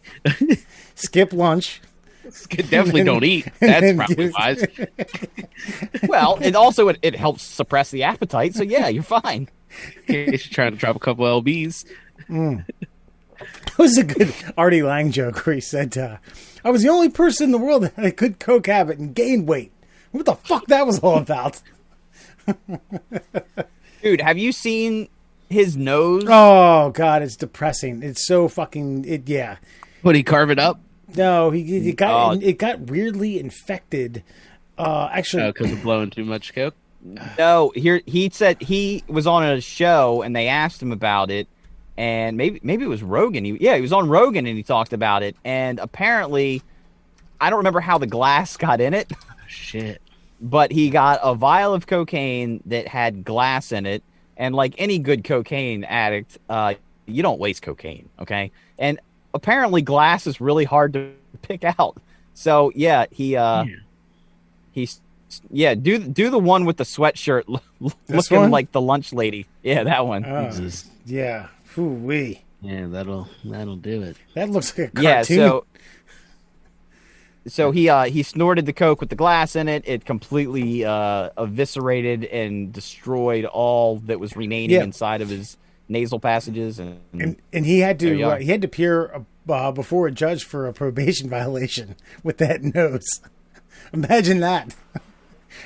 I mean, it makes sense though, right? Like the judge would be like, "So I get it. No, I don't need to really ask why you're here. Thanks." Looking for love in all the wrong places. Looking for love. Yeah, that's a lot of soft tissue up there. At what point are you like, fuck it, good to go? Well, do you know a guy? Apparently he's doesn't he have like a little extra scratch? He can't fucking just get some more. I'm assuming he wasn't ending the habit on this one. Like just fucking yeah. Fuck. Nice. Oh boy. Okay, he could have just pyramid schemed it, you know? And you're like, look, I got some cocaine. It's got a little glass in it. Glass, it would do. Sell it for $5 more. I'll be good to go. Okay. Fun fact number 3 in tonight's Fun Fact Friday. Did you know your heart is so powerful it can squirt blood 30 feet across the room? Damn, 10 yards? Makes sense. I mean, what was it's like if someone were to like cut you open? How could they know something like that? It's like pounds per square inch, like some sort of velocity test. Yeah, they can. I think smart people do smart things. Smart people do smart things. They have things. accurate measurements of how much blood is pumped through your heart at any like with a single pump. I'm sorry. Last week, Murray was telling us that fucking Jim Bob Cooter could fucking do a heart transplant or something. So okay. Yeah. You know what? I think Jim Bob Cooter probably could do a heart transplant. He's really good with his hands. We also talked about potato gunning an appendix out of somebody's belly button today. So what is medicine, quite frankly? That's a fair point, because that sounds like a procedure that Jim Bob Cooter would come up with in his garage. 30 feet, do, man. Makes sense. What do you have? You over there? You have like what, like a billion beats in a lifetime? Is that I think that's the thing. Yeah, man. The heart's a fucking goddamn Cadillac. Some stronger than others. Some unfortunate. Some people. What's weird to me is you have healthy people every now and then who just croak at like 50 or 52. Like, oh, heart failure. No pre-existing condition. Nothing obscure. Something they have to have like a blockage or a stent or a bypass. Just, one day eating some eggs and bacon, reading their horoscope, and then dunzo. Probably has something to do with that bacon. Or the horoscope. Could be. By the way, okay, I don't remember any of the lines from it, but Norm Macdonald's heart attack bit is phenomenal, and I highly suggest it. But no, you've got like a certain opening to your aorta, and your heart is the fucking strongest muscle in your body. So yeah, you get that fucker in there, you fill it up with some goo, and let that puppy compress. Shoot that baby for 30 feet. Yeah, I mean, so pumps for an adult. Well, let's see. About a third of a cup of blood with each beat. Damn. Blood. That doesn't seem like a lot, though. A third of a cup. Third of a cup? I mean, it beats like 100,000 times a day. So, let's do the math there. Man, that's a lot of platelets. It's a lot of blood. But yeah, no, like Morris said, it is the strongest muscle. It's pretty insane. And yeah, I guess muscles just give out, Yeah, with a little cocaine, you could probably get her. Oh, 60. you had a little cocaine in there. What you do is you harden it right up until the point that it just cracks. Right. That's right. And that's how that works. Give me a 60-footer out of my blood pump. Watch this. Yeah. Dare I say the name Lead Bias in this town? Yeah, right. Man. All right. Question number 4 in tonight's Fun Fact Friday. Now, this one's a little doozy. So hold on to your thinking caps with this one. Did you know if you could dig a hole through the earth and jump in without dying, you would not come out the other side? You'd fall for 20 minutes until you reach the center. Then technically, you would be considered falling up until you made it to the opposite surface, where you would then fall down over and over forever. I did not know. I mean, I've never even heard that, but that sounds awful. That one fucked with my brain hard the other day.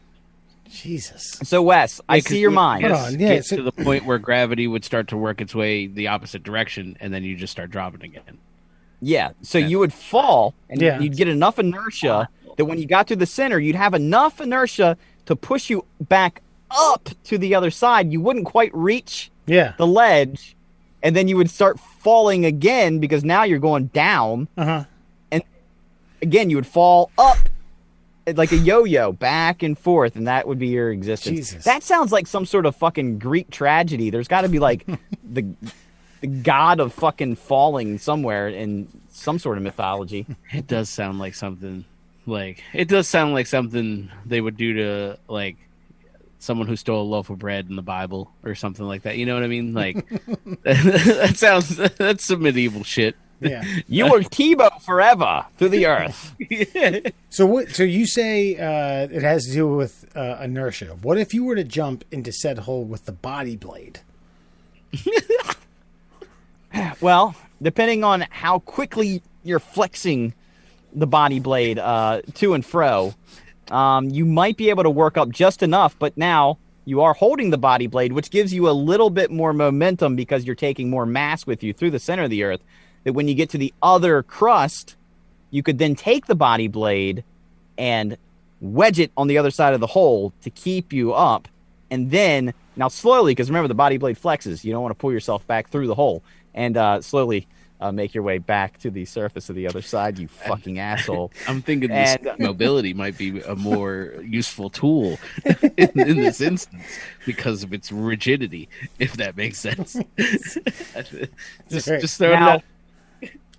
Just to please everyone here, my wife said I had to look it up. I looked up the body blade on my Bing image search, and I said, "Have you seen this device anywhere in this house?" And she said, she kind of stroked her chin for a second. She's like, "Yeah, I think I have." And I got, "Where?" And she said, I don't know, but I feel like I've seen it in the garage or in a closet. So we have 4 closets and we have 1 garage. So there's 5 places to look. And if I can find it, you guys are going to get the fucking workout video of a lifetime. Well, I will order one. How much are they? That being said, I finally got it in the mail, the Merbus's Ass High 8 tape. So nice. It's going to get converted here soon. Have you at least been able to witness it? No, I mean, I don't have the apparatus. I don't have any. Oh, obviously we'd get the Body Blade Pro. That doesn't. He has you have the camera. Yes. And worst comes to worst, you get your cell phone out and you videotape the viewfinder screen. Okay. I'll make it 100% digital. I like to point out Adam's camera has a Misfit sticker on it. Oh, I know. I remember that camera very well. What do you think of this thing, Alan? Look at this puppy. Look at that guy. Look at That's good. Honestly, even to this technology. Day. Yeah. Even to this day, that doesn't look bad. Yeah. Filming your skate tricks. And you could flip that up just in case you want to get some good angles. Filming like backyard wrestling and stuff. My buddies in middle school had they called it WPW. It's called World Planetary Wrestling. Ooh. I gotta see if they've got some tapes around because they're fucking terrible. I know that was a great idea for a name when they came up with it, but World planetary wrestling. Yeah, we were like 12. We like to go to planetariums. WPW. And they like all of the names were like just very shitty fucking plays on actual wrestler names. I'll have them send me a list and we'll run this down next time. But they were fucking bad. Well, you tell your boys if they ever want to challenge Merpocalypse for the Budweiser belt, you bring it on. Man, I gotta. I'll have to ask him. I can't remember names. McCann's all in, by the way. If this, and they used to. I forgot. They used to rent it to kids. So at middle school, they would bring the tapes in, and for like $1, you could rent it from them and take it home and watch their pay-per-view, and then bring it back.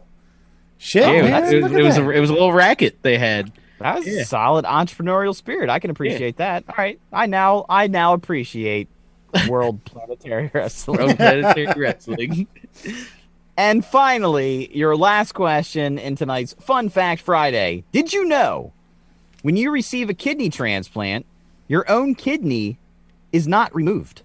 It usually stays where it is, and a third kidney is then placed inside of your pelvis. Jesus. What's the point of having a failed organ remain in you? Well, just, more trauma. You're already sickly, I guess. But that pisses me off because you got some poor sucker that matches your blood type laying down face first, no fucking happy ending, getting a kidney ripped out of their back, packing 4 feet of iodine galls in their lower back section, and then you just get a fucking third kidney jammed up your ass. That does not seem fair to me. If you're getting my kidney, you're having some damage done to your fucking body. Something's coming out of you. So I'm giving you something to put in. Yeah, I mean, it seems rational for the person giving up something to want something in return, but this isn't a tit for tat game, bro. This is life. This is real life, and I understand your sinister attitude won't allow you to be somewhat modest in the situation. You want someone to take a chair shot or bleed, but I don't know. I didn't know that. That's fascinating to me. What does this new kidney just? Is it a neighbor to the failed one, or do they wire it up somehow? They basically take the wires out of the old one. Hey, okay, Jim Bob Cooter, tell me how it's done. All right, now here's what you do, man. You ain't gotta take that shit out the drywall, right? You just gotta leave her on in there. You unplug the wire tabs. You get the white, the green, the red, and the black. And you take her on down the little down south there, down to the old Coochie region. You link her back up, you fire her up, you hit the power switch, and bam. She back on, up and running, baby. Do you know the only kidney transplants only last for about 5 to 7 years? Mm-hmm. That I did know. Maybe that's why they do it. No, I think it's more just because, like you said, I think it's more trauma to get it out to the body, and you're already in a immunocompromised state. But they will take it out if it's like all fucked up, like if it's like legit infected or like it's like causing an issue. But if it's just dead and not kidneying like it should, then yeah, they'll just leave that bad boy in there. Like kidneying like it should. I like that. That's official. Yeah. It's not filtering things like it should. Hey, but that does make sense though. If you gotta have a new one like jammed in your ass every couple years, then it's not as evasive to go through the butthole. You know what I mean? Alan, do you know why we called that guy Josh Andrews and one? No, is it because he had an extra something? He was only born with one. He was only born with one. Born with one kidney, and we nicknamed him and one. Yeah, good guy. His only shtick was he couldn't drink heavily 2 nights in a row. Well, yeah, that seems to be that's probably it's fucking life or death. It's not even a good idea. So like there was legit repercussions if he did it. Huh? Yeah. It's like, listen, buddy, your body's only filtering at half capacity. I used to get worried. I used to get down a notch. I used to get worried though because like those one nights he'd pile it on. I'm talking about like Frostberg pile it on, not just like casual like Friday night gonna get a few beers and be fucking barfing out the backyard. Start turning yellow and shit. Yeah, it's like, good. I think we gotta watch that. Speaking of heavy drinking, this is an extra fun fact. I was listening to a podcast, and this guy had to have blood work done, and apparently tied one on the night before. And the nurse went to take his blood and was like, "Did you get like hammered last night or something?" He's like, "Oh yeah," because they're like, "We can't take your blood." And he's like, "Why? You're so dehydrated. Your blood is like oil, Sludge. and it wouldn't go through the needle. It was so thick." So they were like, "No, you need to hydrate, and we'll come back tomorrow." Hydra. Yeah. Hydra. Get to the movies. Is that the last fact from Fun Fact Friday? And that, my friends, is your first Fun Fact Friday. I like that bit. Yeah, it's nice. All right. So, Alan, you're gonna do two things. You're gonna give a teaser towards what's happening on 3-4. And apparently there's, if you have any stock in any hotels in the greater D.C. region, now's your time. Pile up. Also, March 4th marks a very historic date. Then you're going to tell the folks, all the QAnon listeners, where they can find us. All our QAnon listeners. So that's right, guys. Little teaser, as you know, coming up. I think, are we going to do it on 3-4? We haven't decided yet. I think, I mean, that makes sense. That makes the most sense. I think we'll talk about it. Because clearly it's going to happen. We'll have a new president on the 4th. I think we've touched on this lightly. But on the 4th of March, our dear leader, Donald John Trump, will be reinstalled as president, 19th president of the United States of America, as he rightfully should. But ever the businessman, and successful one at that, Trump Hotel in DC is raising their hotel prices, their room prices for the weekend of the 3rd and 4th, because when massive historical significant events are going to happen, clearly you've got to take advantage and pump them sweet profits up. So, guys, if you're interested, suites at Trump Hotel in DC run you like a clean $3 to $4 grand. So, get your front row seats to the fucking epic 19th inauguration of the President of the United States coming on March 4th, guys. It's going to be exciting. And if you purchase now, you own rights to sell to more people. If they sell to more people, then everyone profits above of you. Yep. And you can sell that suite to more people. Yes. Yep. And then everyone can you sublease? Yeah. Can you sublease a hotel room? You can actually, from what I heard, is you could start subleasing fucking congressmen's offices. So it's just, we're really going for it here in America, guys. That's on March 5th, actually. Yeah, on March 5th, Trump Enterprises starts taking over most of the federal buildings and turning them into hotels. Right. So, we'll see. RuPaul marches in. CoverGirl is blasted throughout the entire thing, and everything is stripped and trumpetized. Everything is trumpetized. Everything's gilded in gold. The White House gets a gold Trump logo right outside. About time. I mean, yeah. I don't know why we haven't been doing this. So we literally begin digging for oil in the fucking Rose Garden. That's right. Fucking America, baby. Then we do. Guys, we do anti-gravity things to people. Just keep falling. That sounds terrible. But yes, guys, like I said, March 4th, there's so much coming. We have so much to talk about. Our QAnon listeners, please don't abandon us. Don't abandon us like you haven't abandoned Donald Trump. That's right. Because it is very important that we stay the course and get to the promised land of 4 more years of Donald Trump. Yeah, we should definitely temper our mocking of these people because they're very loyal. Okay, so if we want to make something of this thing, that might be our core audience. I'm not mocking. I want them to come back. We got to talk about it. Call us up. Email us. What's our email? I don't even know our email. MLD. I know the social media portions. It's just MDL class minus the A-holes because Gmail fucked us up. God damn it. Don't email us. That's a shitty way to communicate. Yeah, that's never going to happen. It's terrible. Somebody else is going to definitely find us on your social medias, Instagram and Twitter at MDL Classholes. We are The Middle Classholes on Facebook. and the Middle Class Holes on all your favorite podcast platforms. That's Spotify, Apple Podcasts, and Google Podcasts. That's right. March 4th, America First, baby. MAGA. All I know is there's some lady named Mildred Clussels that's fucking pissed at us for taking that email address. That's right. Mildred Clussels. Oh, I was like, what? Do we get a comment? Oh, man. We need to, I think I'm just really going to start pumping this Q stuff on the gram and probably get most of our Instagram taken down. But that's fine. I put something up and somebody was like, oh, this is going to get taken down. Nope. Rude. It did not. Not that I'm aware. All right, y'all. Good night.